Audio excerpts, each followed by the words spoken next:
విద్యా ఉద్యోగ అవకాశాలలో బలహీన వర్గాలకు 42%, స్థానిక సంస్థలు రాజకీయాలలో 42% రిజర్వేషన్లు ఇవ్వాలని 2 తీర్మానాలు చేసి కేంద్ర ప్రభుత్వానికి పంపించడం జరిగింది గవర్నర్ ద్వారా. కేంద్ర ప్రభుత్వం తెలంగాణ రాష్ట్ర ప్రభుత్వం పంపించిన విద్యా ఉద్యోగ అవకాశాలకు సంబంధించిన 42% రిజర్వేషన్ల చట్టాన్ని, అదేవిధంగా స్థానిక సంస్థలలో రాజకీయ రిజర్వేషన్ల చట్టాన్ని ఆమోదించకుండా తాత్సారం చేస్తుంది. ఈ మధ్యకాలంలో తెలంగాణ రాష్ట్ర హైకోర్టు స్పష్టంగా ఆదేశాలు ఇచ్చింది. 90 రోజుల్లో స్థానిక సంస్థల ఎన్నికలను నిర్వహించాలి. ఆ ఎన్నికల నిర్వహణ కోసం 30 రోజుల్లో రిజర్వేషన్లను కూడా నిర్ణయించాలి అని. ఈ నేపథ్యంలో కేంద్ర ప్రభుత్వానికి మేము పంపించిన బిల్లుల యొక్క ఆమోదం కోసం తెలంగాణ రాష్ట్ర ప్రభుత్వం తరఫున, కాంగ్రెస్ పార్టీ తరఫున మా మంత్రివర్గ సహచరులు, పార్లమెంట్ సభ్యులు కలిసి లోక్సభలో ప్రధాన ప్రతిపక్ష నాయకుడైన శ్రీ రాహుల్ గాంధీ గారిని, రాజ్యసభలో ప్రధాన ప్రతిపక్ష నాయకుడైన శ్రీ మల్లికార్జున్ ఖర్గే గారిని కలిసి కేంద్ర ప్రభుత్వం మీద ఒత్తిడి తీసుకొచ్చి తెలంగాణ రాష్ట్ర ప్రభుత్వం యొక్క బిల్లుల ఆమోదం కోసం పార్లమెంటులో కేంద్ర ప్రభుత్వం మీద ఒత్తిడి చేయడానికి విజ్ఞప్తి చేయాలని చెప్పి ఈరోజు కేంద్ర ప్రభుత్వం మీద ఒత్తిడి కోసం తెలంగాణ రాష్ట్ర ప్రభుత్వం తరఫున మేము ఇక్కడికి రావడం జరిగింది. రేపు ఉదయం శ్రీ మల్లికార్జున్ ఖర్గే గారిని, శ్రీ రాహుల్ గాంధీ గారిని కలిసి మేము తెలంగాణ రాష్ట్ర ప్రభుత్వం తీసుకున్న నిర్ణయాలు, చేపట్టిన సర్వేకి సంబంధించిన అంశాలను వివరించడమే కాకుండా కేంద్ర ప్రభుత్వం మీద, భారతీయ జనతా పార్టీ మీద ఒత్తిడి తీసుకొచ్చి కేంద్ర ప్రభుత్వం మెడలు వంచైనా సరే ఎడ్యుకేషన్ ఎంప్లాయ్మెంట్లో 42% రిజర్వేషన్, స్థానిక సంస్థల ఎన్నికల్లో 42% రిజర్వేషన్ సాధించడానికి సహకరించి మా తరఫున నిలబడి ఇండియా కూటమి అలయన్స్లో ఉండే వివిధ రాజకీయ పక్షాలను కూడా సమన్వయం చేసుకొని తెలంగాణ రాష్ట్రంలో బలహీన వర్గాలకు న్యాయం చెయ్యాలి అని చెప్పి విజ్ఞప్తి చేయడానికి ఢిల్లీకి రావడం జరిగింది. రేపు ఉదయం రాజ్యసభ, లోక్సభ నాయకులకు వివరించి రేపు సాయంత్రం కాంగ్రెస్ పార్టీకి సంబంధించిన లోక్సభ, రాజ్యసభ ఎంపీలకు కూడా ఈ సర్వేకి సంబంధించిన చేపట్టిన చర్యలను మొదటి రోజు నుంచి చివరి రోజు వరకు ప్రక్రియలో చేపట్టిన వివరాలను అన్నిటిని కూడా వివిధ రాష్ట్రాలకు సంబంధించిన పార్లమెంట్ సభ్యులకు వివరించాలని ఈరోజు నిర్ణయం తీసుకున్నాము. తద్వారా 2026 సంవత్సరంలో కేంద్ర ప్రభుత్వం చేపట్టబోయే జనగణనలో కులగణనను చేర్చాలి. కేంద్ర ప్రభుత్వాన్ని ఖచ్చితంగా ఒత్తిడి తీసుకొచ్చి ఈ దేశ జనాభాను మొత్తం 100 సంవత్సరాల నుంచి ఎదురు చూస్తున్న జనగణనలో కులగణనను చేర్చడానికి అవసరమైన ప్రణాళికలు కూడా సిద్ధం చేయడానికి రేపు సాయంత్రము వివిధ రాష్ట్రాలకు సంబంధించిన పార్లమెంట్ సభ్యులకు ఏ విధంగా ఈ జనగణనలో కులగణనను చేపట్టవచ్చు, తెలంగాణ రాష్ట్రం చేపట్టిన అన్ని వివరాలను కూడా వాళ్ళకి వివరించి ఈ దేశానికే తెలంగాణ రాష్ట్రం ఒక మోడల్గా, Telangana model socio economic, education, employment, political and caste survey ఒక రోల్ మోడల్గా ఈ దేశానికి ఈరోజు మేము ఒక దిక్సూచిగా నిలబడదలుచుకున్నాం. దానికి సంబంధించి కేంద్ర ప్రభుత్వం మీద ఒత్తిడి తీసుకురావడానికి కార్యాచరణను తీసుకున్నాము. అందుకే ఈరోజు 30 రోజుల్లో హైకోర్టు ఆదేశాల మేరకు స్థానిక సంస్థల రిజర్వేషన్లను నిర్ణయించి 90 రోజుల్లో సెప్టెంబర్ 30 తారీఖు లోపల జిల్లా పరిషత్, ఎంపీటీసీ, సర్పంచ్ల యొక్క ఎన్నికలు నిర్వహించాలని తెలంగాణ రాష్ట్ర ప్రభుత్వం కృతనిశ్చయంతో ఉంది. దాన్ని సాధించాలి అంటే కేంద్ర ప్రభుత్వం మా రిజర్వేషన్లను ఆమోదించాలి. కేంద్ర ప్రభుత్వం ఆమోదించాలి అంటే కేంద్ర ప్రభుత్వం మీద ఒత్తిడి తీసుకురావాలి. కేంద్ర ప్రభుత్వం మీద ఒత్తిడి తేవాలి అంటే పార్లమెంట్ సమావేశాలు జరుగుతున్నాయి కాబట్టి ప్రధాన ప్రతిపక్ష నాయకులను కలిసి వీలైతే ఇండియా కూటమికి సంబంధించిన ఇతర రాజకీయ పార్టీలను కూడా సమన్వయం చేసుకొని ఈ రిజర్వేషన్లను సాధించి బలహీన వర్గాలకు న్యాయం చేయాలని ఈ పర్యటన చేపట్టినాం. మీడియా మిత్రుల సహకారాన్ని కూడా తెలంగాణ రాష్ట్ర ప్రభుత్వం ఆశిస్తున్నది. జాతీయ స్థాయిలో చర్చ జరగాల్సిన అవసరం ఉన్నది. జాతీయ స్థాయిలో బీజేపీ ప్రభుత్వాన్ని, ఎన్డీఏ కూటమిని ఈరోజు మనందరం కూడా నిలదీయాలి. తద్వారా కొన్ని దశాబ్దాలుగా అణచివేతకు లోనవుతున్న బలహీన వర్గాలకు న్యాయం చేయాలని, ఏదైతే సోషల్ జస్టిస్ చేయాలని ఈరోజు రాహుల్ గాంధీ కాంగ్రెస్ పార్టీ అనుకుంటుందో దానికి సహకరించాల్సిందిగా విజ్ఞప్తి చేస్తున్నాం.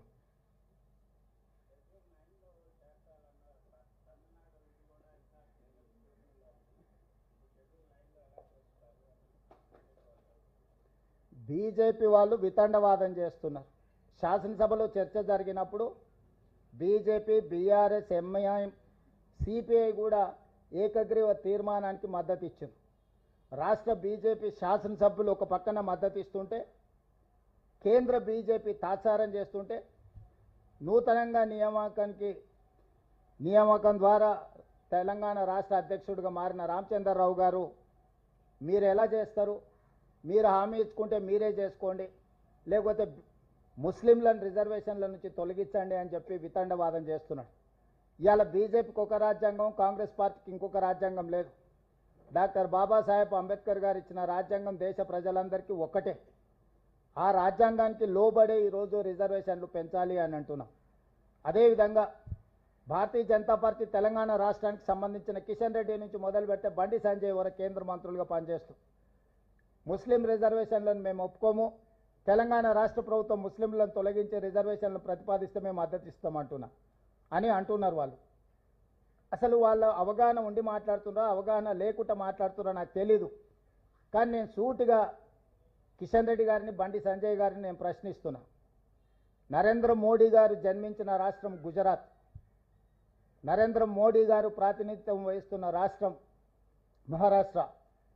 భారతీయ జనతా పార్టీకి మూలాలలో ఉన్న సిద్ధాంతకర్తలైన ఆర్ఎస్ఎస్ కేంద్ర కార్యాలయం మహారాష్ట్రలో ఉంది.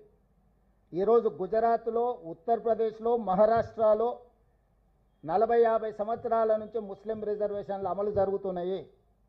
నిజంగానే మీరు ముస్లిం రిజర్వేషన్లను తొలగించాలి అని అంటే, తొలగించే ధైర్యం, చిత్తశుద్ధి మీకుంటే గుజరాత్ నరేంద్ర మోడీ పుట్టిన రాష్ట్రంలో ముస్లిం రిజర్వేషన్లు తొలగించండి.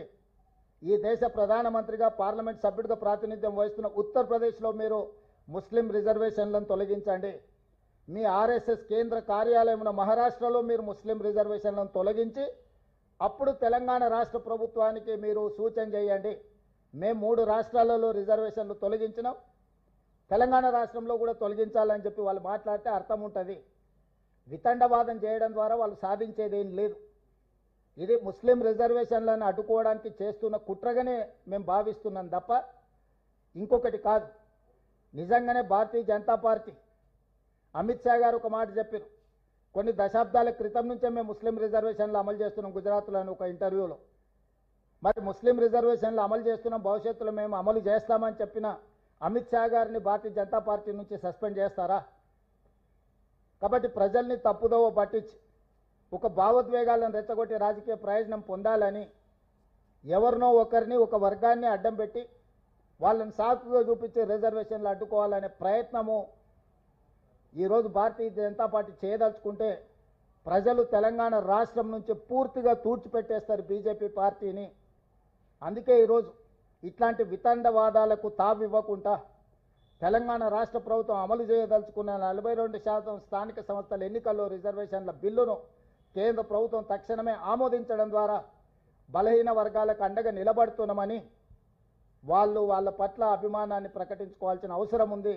కాంగ్రెస్ పార్టీ డిమాండ్ చేస్తుంది.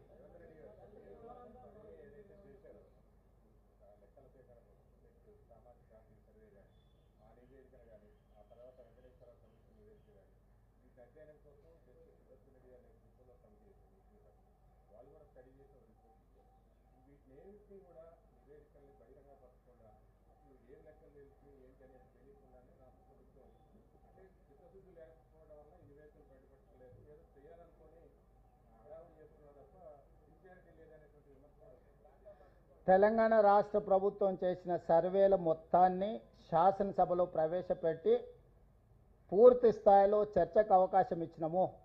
పర్సనల్ డేటా ప్రైవసీ యాక్ట్ ప్రకారం డిస్క్లోజ్ చేయడానికి వీల్లేదు.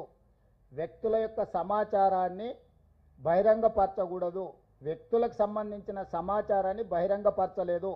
మేము స్పష్టంగా చెప్పినాం. సర్వేల తర్వాత 56.4% బీసీలు ఉన్నారు, 17.45% ఎస్సీలు ఉన్నారు, 10.8% ఎస్టీలు ఉన్నారు, 10.9% ఉన్నత వర్గాలు ఉన్నారు. దాదాపుగా తెలంగాణ రాష్ట్రంలో దాదాపుగా 4% ప్రజలు మాకు ఏ కులము లేదు అని డిక్లేర్ చేసిండ్రు. ఇది ఒక new phenomena. 3.9% they have declared we don't have any caste. They have not declared their caste. This is very new phenomena in Telangana state. So ప్రతి వివరాలను అక్కడ పెట్టినాం, శాసనసభలో చర్చ పెట్టినాం. ఇప్పుడు మేమేమైతే ఇండిపెండెంట్ ఎక్స్పర్ట్స్ అడ్వైజరీ కమిటీ వేసినామో వాళ్ళు 3 రోజుల క్రితం నివేదిక ఇచ్చిండ్రు. ఈ నివేదికను మంత్రివర్గంలో చర్చించి రాబోయే శాసనసభలో ప్రవేశపెట్టి ప్రజలకు పూర్తి వివరాలను అందజేస్తాము. ఒక ఎక్స్పర్ట్స్ కమిటీ ఒక రిపోర్ట్ ఇస్తే ఆ రిపోర్ట్ను జస్ట్ లైక్ దట్ రోడ్డు మీద పెట్టడానికి వీల్లేదు. ఫస్ట్ మంత్రివర్గానికి చెప్పాలి, మేము అది బాధ్యత.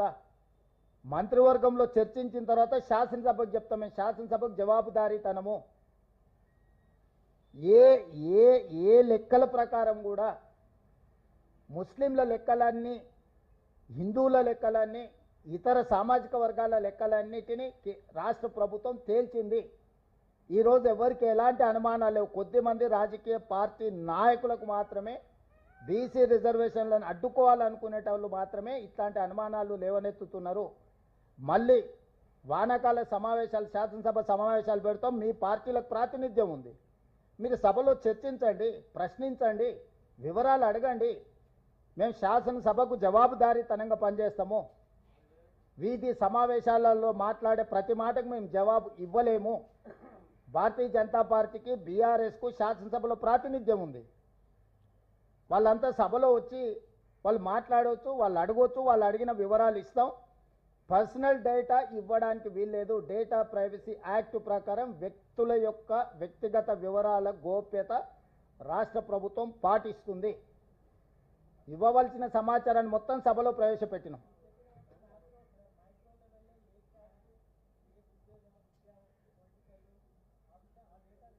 డేటా మొత్తం అఫీషియల్గా ఉన్నది, వాళ్ళకి యాక్సెస్ ఇస్తామని చెప్పినాము. పబ్లిక్ డొమైన్లో పెట్టేటప్పుడు మిగతా న్యాయపరమైన చిక్కులను కూడా చర్చించుకొని ఇవ్వాల్సి ఉంటుంది. ఇప్పుడు ఎనాలిసిస్ చేసి ఇచ్చిండ్రు వాళ్ళు. ఇప్పుడు ఎక్స్పర్ట్స్ కమిటీని అందుకే వేసినాం. కంప్లీట్ డేటా ఎనాలిసిస్ చేసి ఇప్పుడు నేను ఎలా చెప్పగలిగిన 3.9% they have declared as a no caste.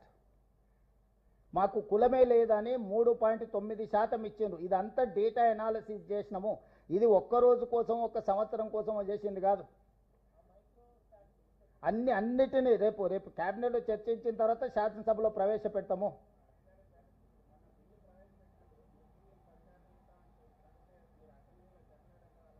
ఏంది ఎవరు చెప్పిన? ముస్లింలకు అసలు రిజర్వేషనే లేదు. మత ప్రాతిపదికన 0 రిజర్వేషన్. అవగాహన రాహిత్యంతో మాట్లాడుతుండ్రు. ముస్లిం ప్రాక్టీస్, మతం అనేది నీ ఆచరణ. హిందూ మత సాంప్రదాయాలను పాటించే వాళ్ళు ఉన్నారు, ముస్లిం మత సాంప్రదాయాలను పాటించే వాళ్ళు ఉన్నారు, సిక్కు మత సాంప్రదాయాన్ని పాటించే వాళ్ళు ఉన్నారు, జైన్ మతాన్ని పాటించే వాళ్ళు ఉన్నారు, క్రిస్టియన్ మతాన్ని పాటించే వాళ్ళు ఉన్నారు. ఎన్నో రకాల మతాలను, సాంప్రదాయాలను పాటించే వాళ్ళు ఉన్నారు. బౌద్ధం కూడా స్వీకరించిన వాళ్ళు ఉన్నారు. ఇవన్నీ మాకు ప్రాతిపదికనే కాదు, వెనుకబాటుతనమే ప్రాతిపదిక. Socio economic, education, employment, political and caste survey ఇది.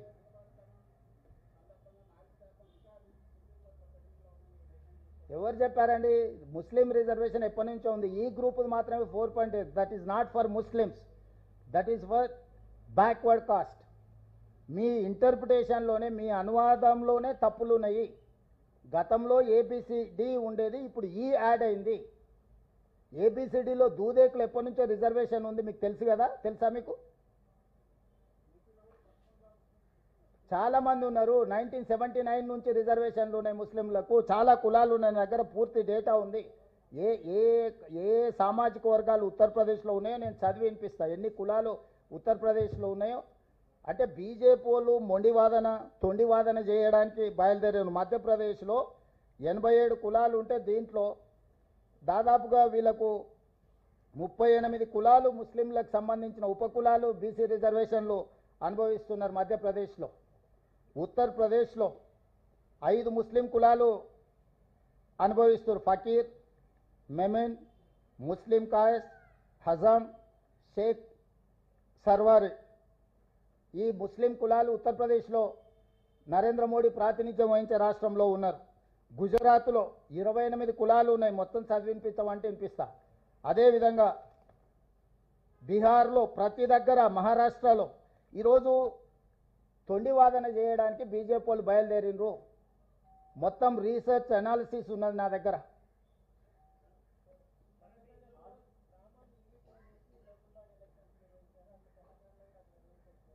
ఇప్పుడు చాలామంది చాలా చెప్తారు, నేను తెలంగాణ మోడల్ పాటించమంటున్నా.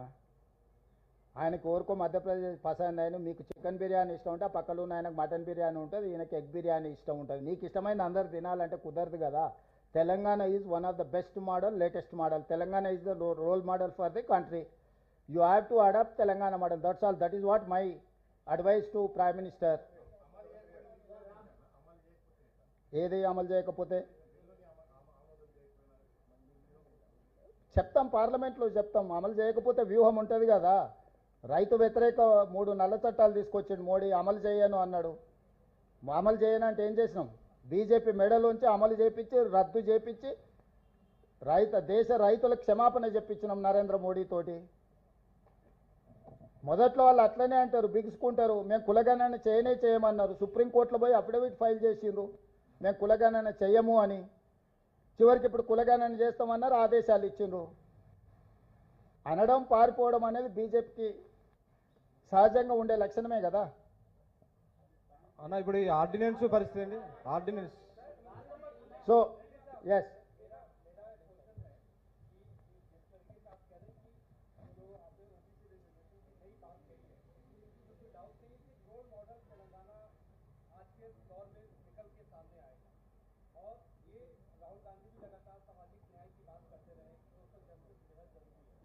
सोशल जस्टिस बेहद जरूरी है, उसको लेके आपने एक बड़ा फैसला लिया है। 23% से लेके 42% तक की आपने बात कर दी है। दिल्ली में कल आप पार्टी आला कमान के नेताओं से भी मुलाकात करने वाले हैं, जहां पे तमाम बड़े नेता शामिल होंगे। आपने पहले अपने भाषण में कहा कि सोनिया जी का विजन हम तेलंगाना में आगे लेकर बढ़ाएंगे। सोनिया अम्मा कह के हमेशा आप बुलाते हैं, उनको रहें। सवाल ये है कि किस तरीके से कल अपने आला कमान को ये सारी बातों को बताएंगे, और तेलंगाना के भीतर जो आप करने जा रहे हैं ये कितना बड़ा गेम चेंजर होगा? तो मैं एक बात साफ कहना चाहता हूँ, इसीलिए हम तेलंगाना राज्य सरकार के तरफ से हमारे मंत्रीगण के साथ साथ हमारे लोकसभा राज्यसभा एमपीओ के साथ साथ कल हम लोग leader of opposition in Lok Sabha Rahul Gandhi ji से, leader of opposition in Rajya Sabha Mallikarjun खड़गे जी से कल सवेरे हम लोग मिलने वाले हैं।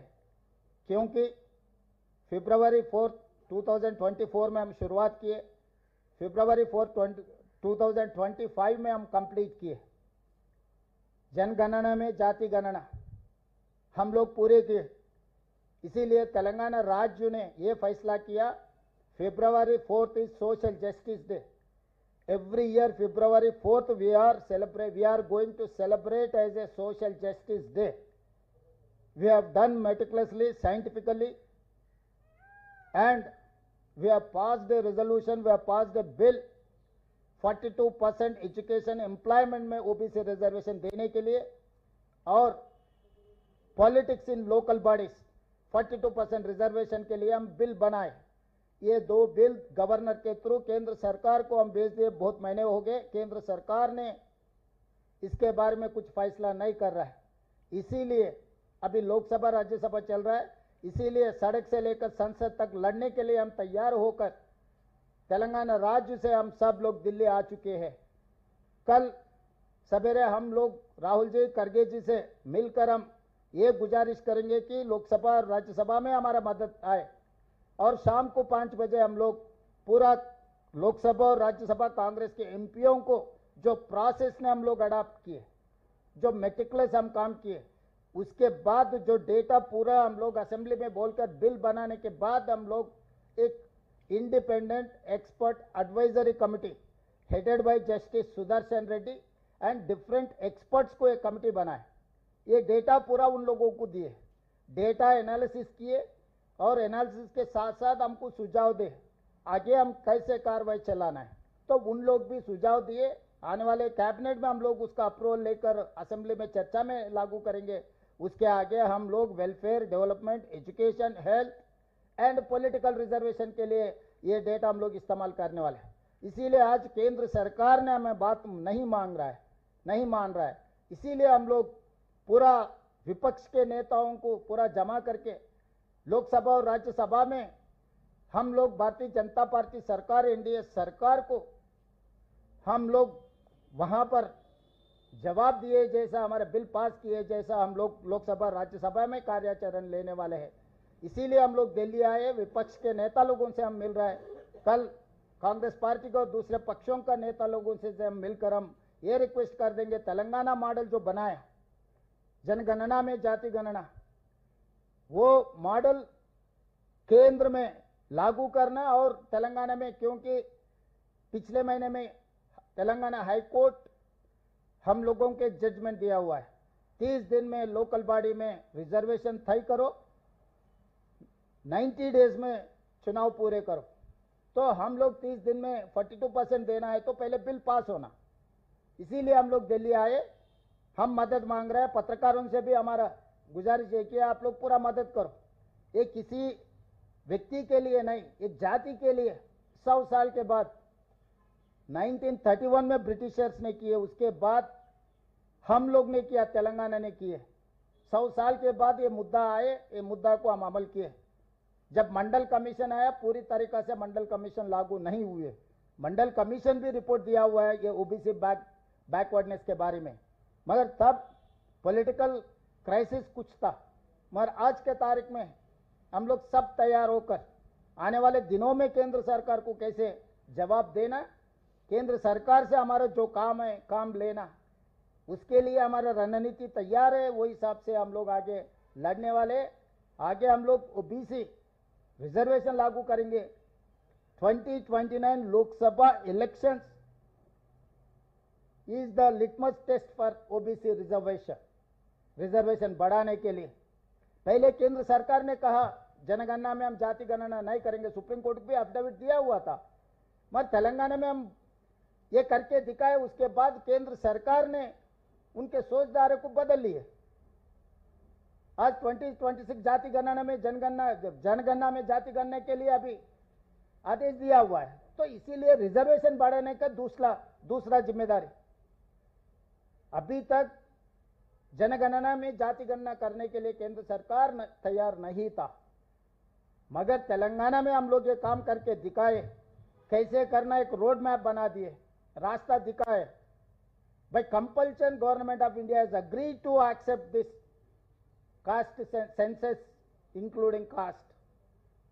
तो आगे हम रास्ता दिखाएंगे। अगर रास्ता खो गए तो मोदी जी सरकार ने हम रास्ता दिखाएंगे, हम टार्च बेरर बनेंगे। जो राहुल गांधी ने वादा किया है वो सोने का लकीर है। जब भारत जोड़ो में कन्याकुमारी से लेकर कश्मीर तक 150 दिन 4000 किलोमीटर पदयात्रा में तेलंगाना में 25 दिन राहुल गांधी ने पदयात्रा किया था, कुछ कम 400 किलोमीटर। तब वादा किया था तेलंगाना जनता को, कांग्रेस का सरकार बना दो, हम लोग तेलंगाना राज्य में जनगणना में जाति गणना करने के लिए। राहुल गांधी वादे के ऊपर तेलंगाना राज्य में हम लागू किए। फरवरी 4 तारीख 2024 में हम शुरू किए, फरवरी 4 2025 में हम पूरा किए। फरवरी 4 is social justice day for Telangana state. तो भारतीय जनता पार्टी कुछ भी बोलने दो, कुछ भी बहाना बोलने दो। कुछ लोग बोल रहे हैं मुस्लिम रिजर्वेशन निकाल दो, इसमें से 10% मुस्लिम को हटा दो, हम मदद देंगे। मैं सीधा बीजेपी नेता लोगों को सवाल करना चाहता हूं, नरेंद्र मोदी जी का जो जन्म लिए गुजरात में, आज के तारीख में नरेंद्र मोदी जी जहां से लोकसभा रिप्रेजेंटेशन कर रहे हैं उत्तर प्रदेश से, और जहां पर आरएसएस केंद्र कार्यालय महाराष्ट्र नागपुर से, 3 राज्यों में आप मुस्लिम को हटा दो। 3 राज्य सरकार आप कहिए, गुजरात, उत्तर प्रदेश एंड महाराष्ट्र, तीन के तीन आपका ही सरकार है। दो जगह से, एक जगह में मोदी जी जन्म लिए, दूसरे जगह में रिप्रेजेंट कर रहा है, तीसरे जगह में आरएसएस है। आरएसएस नेशनल हेडक्वार्टर्स है। अगर हिम्मत है तो आप लोग ये तीन राज्यों में मुसलमानों का रिजर्वेशन हटा के दिखाओ। भटकाने के लिए बातें मत बोलो, चुनाव के लिए ऐसे कहानी मत सुनाओ। ओबीसी जागरण हो गए, अब ओबीसी रिजर्वेशन देने के लिए तैयार नहीं है। ओबीसी को न्याय करने के लिए आप लोग तैयार नहीं है, इसीलिए मुसलमान का बहाना लेके चलाने के लिए कोशिश कर रहे। ये ऐसा नहीं चलेगा। हम लोग लोकसभा राज्यसभा में आपको पकड़ लेंगे, आपसे एक काम लेकर ही रहेंगे। नहीं है तो सरकार में जो है, सरकार को हम दरखास्त रखेंगे। सरकार में जो कुर्सी में बैठा है वो नहीं सुने तो कुर्सी से उतार दे के हमारे नेता को कुर्सी में बैठकर बिठा के हम लोग ये काम कर देंगे। सर, राष्ट्रपति गवर्नर దగ్గర పెండింగ్ లో ఉన్న బిల్లులు ఆర్డినెన్స్ పరిస్థితి ఏంటి sir? What is the status? అదే కదా చెప్పిన అదే కదా ఇవ్వాల్సింది. ఏదో ఎక్స్ప్లెనేషన్ అడిగారు సెంట్రల్ స్టేట్ గవర్నమెంట్ అని అడిగాను. ఒక నిమిషం చెప్పండి. వాళ్ళ పిచ్చోళ్ళ, వాళ్ళకి ఏం తెలుసు? పిచ్చోళ్ళ గురించి ఏంది మనం మాట్లాడుకునేది? ఎవడు చెప్పిండంట వాళ్ళకు? ఎవడు చెప్పిండంట? ఇక దాసోత్సవం గురించి కూడా నువ్వు చర్చ చేస్తున్నావు అంటే కొంచెం నీ స్టేటస్ని చెక్ చేయించాలి. వాళ్ళు క్లారిఫికేషన్ అడిగింది. అది ఆల్వేస్ నువ్వు ఏ బిల్లు పంపించినా సమాచారం అడుగుతారు, దానికి సంబంధించిన వివరాలు అందించడం అయిపోయింది. అది ఇప్పుడు కేంద్ర ప్రభుత్వం నిర్ణయం తీసుకోవాలి. ఒకవేళ ఆ డీటెయిల్స్ ఉన్నాయి, అవి ఇస్తాం. వాళ్ళు ఏం అడిగినా నిన్న బీజేపీ ఒకవేళ అదే మేము పంపించిన సమాచార లోపం ఉంటే ఆ పాయింట్ చెప్పేటోళ్ళు, అది చెప్పట్లేదు. ఒక ఎమోషనల్ ఇష్యూ తీసుకొచ్చి చెప్తున్నారు, ముస్లింలను తొలగిస్తే మేము మద్దతు ఇస్తామని. అది అర్థం లేని వాదన, అర్థం పర్థం లేని వాదన. ముస్లిం పేరు మీద రిజర్వేషనే లేదు, ఇచ్చేదే లేదన్నప్పుడు చెప్పేది ఎవరు? ముస్లింలకు రిజర్వేషనే ఇవ్వడం లేదు, వెనుకబాటుతనం ప్రాతిపదికన రిజర్వేషన్లు ఇస్తున్నాము. ఆ వెనుకబాటు ప్రాతిపదికన నువ్వు ఏ ప్రాక్టీస్ అయినా చేయొచ్చు. నువ్వు క్రిస్టియన్ ప్రాక్టీస్ చేస్తున్నావా, నువ్వు ముస్లిం ప్రాక్టీస్ చేస్తున్నావా, నువ్వు సిక్ చేస్తున్నావా, జైన్ చేస్తున్నావా, లేకపోతే బుద్ధిజం తీసుకున్నావా, లేకపోతే హిందూయిజంలో నువ్వు ఉన్నావా? It is nothing to do with our reservation. Reservation is based on the socio economic education, employment, political and caste. This is nothing to do with religion. There is no such reservation for religion.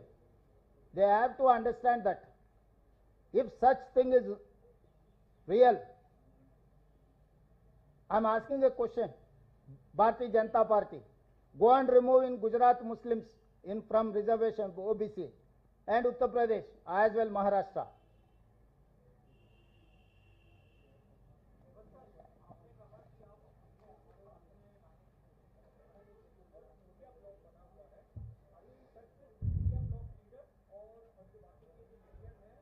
हमारे MP लोग हमारे लोग चर्चा करेंगे, क्योंकि पहले हमारे नेता को पहले बोलने के बाद नेता से और पार्टी से एडवाइस लेके, परमिशन लेके और बाकी पॉलिटिकल पार्टियों से हम नेगोशिएट करेंगे, अब उनका मदद लेंगे। क्योंकि पिछले पार्लियामेंट सेशन के समय पर हम लोग जनता मंतर में धरना किए थे, तब 16 पार्टी के नेतृत्व में कुछ कम 55 एमपी लोग वहाँ पर हाजिर हुए थे। तो अभी भी हम लोग कोऑर्डिनेशन करने के लिए एनसीपी, डीएमके, एमआईएम, आरजेडी, बहुत सारे पार्टी, कम्युनिस्ट पार्टी, बहुत सारे पार्टी के नेता लोग, खासकर पार्लियामेंट मेंबर्स जंतर मंतर धरना में हमारे मदद किए। तो आगे भी ये एक दिन में काम होने वाले नहीं है, एक दिन में एनडीए सरकार सुनने वाले नहीं है। చూద్దాం, ఇంకా ఎత్తుగడలు ఉంటాయి కదా.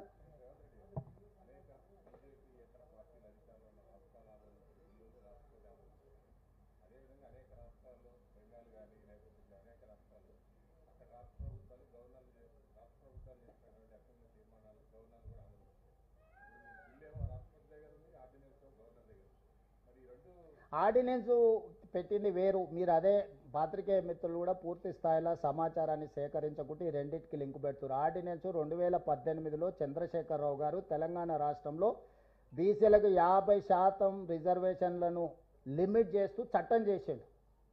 మేము ఆ లిమిటేషన్ తొలగించడానికి ఆర్డినెన్స్ పంపించినాము. 42% రిజర్వేషన్లు విద్యా ఉద్యోగ అవకాశాలలో రాజకీయ రిజర్వేషన్లు పంపించిన బిల్లులు వేరు. 2018లో తెలంగాణ రాష్ట్రంలో చంద్రశేఖరరావు గారు రిజర్వేషన్లను 50% పరిమితి చేస్తూ పంచాయతీరాజ్ చట్టాన్ని సవరించిండు. 50% కంటే ఎక్కువ రిజర్వేషన్లు ఇవ్వకుండా చంద్రశేఖరరావు గారు బీసీలకు అన్యాయం చేసిండు చట్టం చేయడం ద్వారా.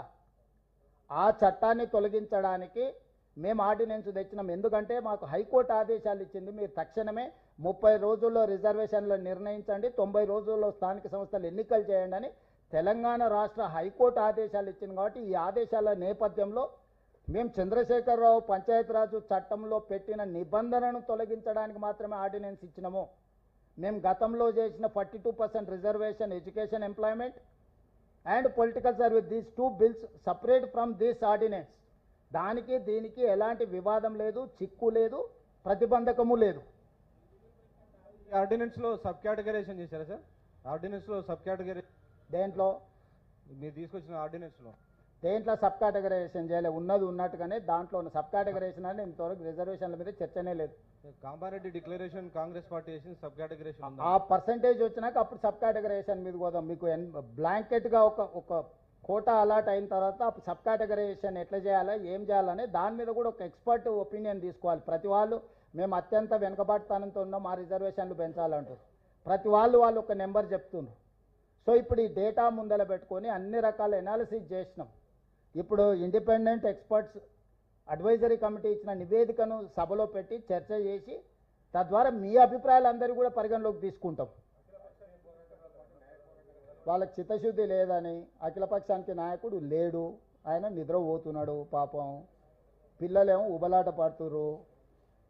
ఆ పిల్లలకేమో కోతులకు కొబ్బరికి చెక్క దొరికినట్టు ఆయన ఇంట్లో వండుకోవడంతోటి ఆ కుర్చీలో కూర్చున్నామని ఆ కోతులన్నీ దుంకులాడుతున్నాయి. ఆ కోతులను పెట్టుకొని ఏడిగిపోతావు? తాను జడివిన కోతి వనవాళ్ళ జడిచా అని వెనకట్టుకో సామెత ఉంది, తెలుసు కదా. ఇంకో తోకపారితే అయినా ఆయన చెప్పడు మేము సహకరించమని. ఇంకెవరిని తెచ్చుకోవాలి? ఎంఐఎం ఎట్లాగో ఎంపీ ఉన్నాడు పార్లమెంట్లో, ఆయన సహకారం ఎట్లాగో రేపు తీసుకుంటాము.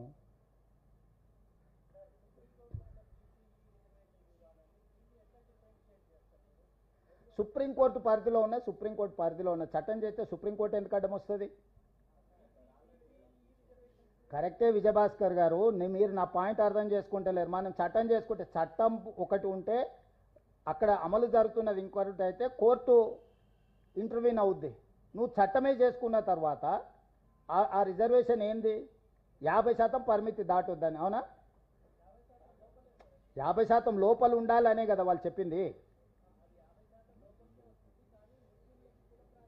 అదే చెప్తున్నా, అదే అట్లాంటి ముస్లిం రిజర్వేషనే లేదు, అదే చెప్పిండ్రు వెనుకబాటుతనం అని. 50% అనే పరిధి కూడా దాటిపోయింది. ఈడబ్ల్యూఎస్ రిజర్వేషన్ 10% ఎప్పుడైతే ఇచ్చారో మీరు చెప్పిన 50% అనే సూత్రమే వర్తించదు. 50% అనే మూల సూత్రం ఏదైతుందో అది కాలం చెల్లిపోయింది. ఎప్పుడైతే పార్లమెంట్లో ఈడబ్ల్యూఎస్ 10% రిజర్వేషన్ ఇచ్చిందో ఆ 50%కి 10% తోడైంది. ఆల్రెడీ 60% రిజర్వేషన్ అమలు జరుగుతుంది. కాబట్టి ఈరోజు 50% లోపల ఎస్సీ ఎస్టీలు తీసేసి మిగిలింది ఓబీసీలకు ఇవ్వాలనేది. ఆ ఓబీసీలలో 4 క్యాస్ట్ల బదులు 5 అయినాయి, 5 వర్గాలు అయినాయి, ABCDE. చెయ్యొచ్చు, ఎవరైనా చేయొచ్చు, కోర్టులో ఉంది. దాన్ని మనమేం చేస్తాం? అపోహలు ఉంటాయి కొన్నిసార్లు, మీరు చాలా విషయాలలో అపోహలు ఉంటాయి. ఆ అపోహలలో వాళ్ళు కోర్టు డిసైడ్ ఇస్తారు, మనం ఏం చేస్తాం దానికి? ఆల్రెడీ కోర్టుకు సబ్జ్యూడిస్ అయిన ఇష్యూస్లో మీరు మాట్లాడడానికి ఏం లేదు, నేను మాట్లాడడానికి ఏం లేదు. కొంతమంది వితండవాదులు ఎప్పుడు కొన్ని వాదిస్తుంటారు, దాన్ని కోర్టే జవాబు చెప్తుంది. మీరు చెప్పలేరు, నేను చెప్పలేరు. నేను ఒకవేళ సుప్రీంకోర్టు చీఫ్ జస్టిస్ని అయితే డెఫినెట్గా చెప్తా మీరు అడిగింది. నేను చీఫ్ మినిస్టర్ని కాబట్టి ప్రభుత్వంలో చేసేది మాత్రమే చెప్పగలను.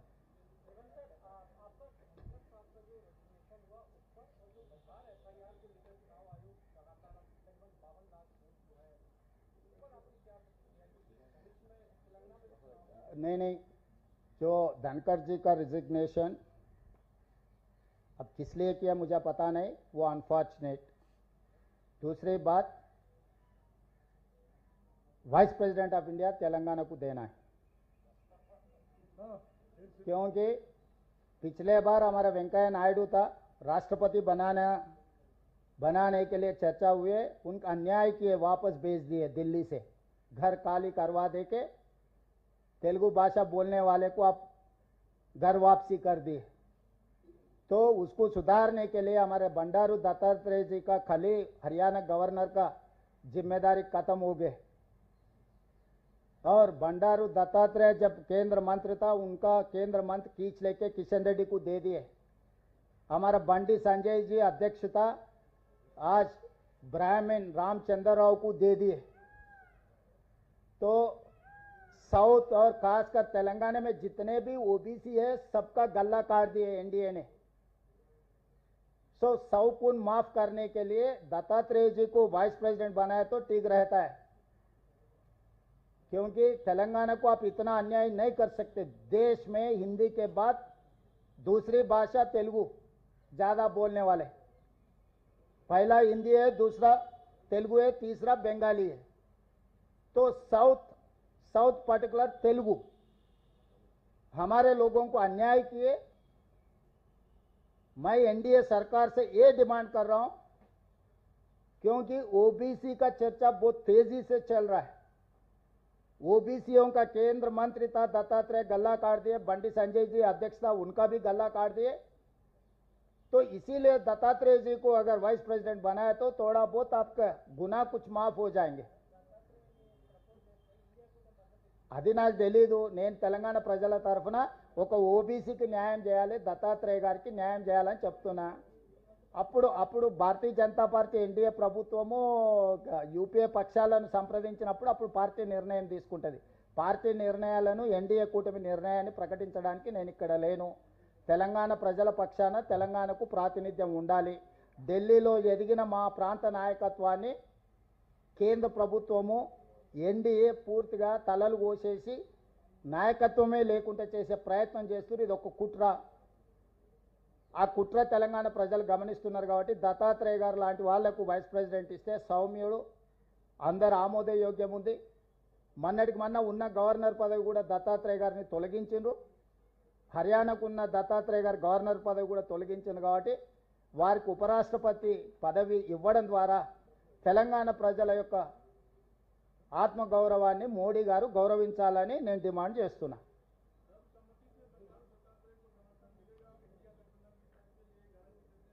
अभी मोदी जी खत मुझे लिखे तो मैं जरूर जाके पूछूंगा कि एनडीए अलायंस है, चलो भाई हमारा तेलंगाना वासी है, दत्तात्रेय ठीक ठाक आदमी है, इनको मदद करने के लिए मैं कोशिश करूंगा। मगर मैं वादा नहीं कर सकता हूं, क्योंकि ये एआईसीसी लेवल पे चर्चा करना है। AICC has to decide all this such thing. This is not in my purview, but definitely on behalf of Telangana, definitely I will request my leadership. తెలియదు, అవన్నీ పార్టీ నిర్ణయం తీసుకోవాలి। కాంగ్రెస్ తెలంగాణ ఎంపీలు, కేరళ ఎంపీలు ఇట్లా సపరేట్ ఉండరు। కాంగ్రెస్ ఎంపీలు అంటే కాంగ్రెస్ ఎంపీలు, కాంగ్రెస్ పార్టీ నిర్ణయం తీసుకుంటుంది।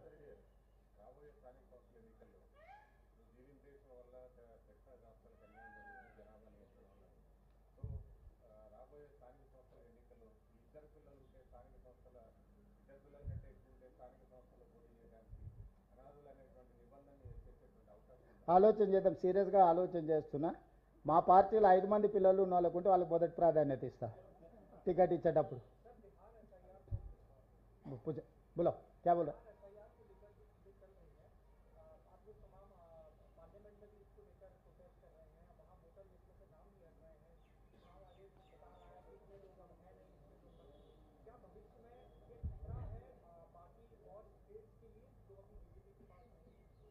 जरूर खतरा है। जब तक बीजेपी कुर्सी में है तब तक खतरा है देश को। इसमें अब हर चीज के लिए नया नया सवाल करने का जरूरी नहीं। महाराष्ट्र में हम देख चुका है, आने वाले महाराष्ट्र जो प्लानिंग है, प्रोसेस है, बिहार में अमल करने के लिए कोशिश कर रहा है। जब तक एनडीए सरकार, खासकर बीजेपी सरकार केंद्र में रहेगा, तब तक इस देश को खतरा है। इस देश को खतरा से हटाना है तो एनडीए सरकार को हटा देना, ये एक ही इसका